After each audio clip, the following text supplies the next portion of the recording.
मनेन्द्रगढ़ चिरमिरी भरतपुर जिला के चिरमिरी नगर निगम महापौर कंचन जायसवाल ये दिन मनेन्द्रगढ़ विधानसभा क्षेत्र के लगातार दौरा कर भेंट मुलाकात करत हे। ओकर ये दौरा ला अवैया विधानसभा चुनाव ले जोड़ के देखे जावत हे। अब ये जनसभा ले के नेता प्रतिपक्ष संतोष सिंह सवाल उठावत कहिस के कंचन जायसवाल चिरमिरी के महापौर हे। चिरमिरी के जनप्रतिनिधि मनेन्द्रगढ़ विधानसभा में गांव-गांव घूमत हे। चिरमिरी के जनता उमन ला महापौर बना है। वहाँ के जनता परेशान है। पेयजल, सफाई, बिजली और अन्य मूलभूत सुविधा के कमी ले त्रस्त दिखाई देवत है। नेता प्रतिपक्ष वर्तमान महापौर के कार्यकाल ला अब तक के सब ले खराब और कमजोर कार्यकाल बताइस।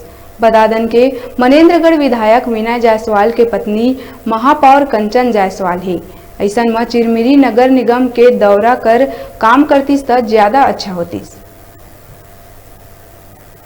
देखिए, नगर पालिक निगम चिरमिरी के महापौर माननीय कंचन जायसवाल जी चिरमिरी के जनप्रतिनिधि हैं, चिरमिरी के हमारे महापौर महोदय हैं। लेकिन यदि गांव-गांव वो घूम रहे हैं तो शायद अपने उनके पतिदेव की तरह शायद विधायक की अपेक्षा होगा विधायक बनने की, इसलिए शायद गांव-गांव में घूम रहे हैं। मैं तो ये कहूँगा चिरमिरी की जनता ने उन्हें चिरमिरी के महापौर बनाया है, तो चिरमिरी की जनता जो त्रस्त हैं पेयजल के लिए, लाइट के लिए, सफाई के लिए, सारी जो मूलभूत सुविधा हैं ऐसे में त्रस्त हैं, इनको ध्यान देना चाहिए। और ये गांव-गांव में घूम करके अपना क्या वाहवाही दिखाना चाहते हैं ये तो समय ही बताएगा। अब तक के महापौर के कार्यकाल को लेकर क्या कहेंगे? देखिए, मैं यह कहूँगा कि मैं अब तक के महापौर जी के कार्यकाल का ये कहूँगा कि सबसे यदि कमज़ोर कार्यकाल रहा हो तो वर्तमान जो संचालित हो रही है ये समय है।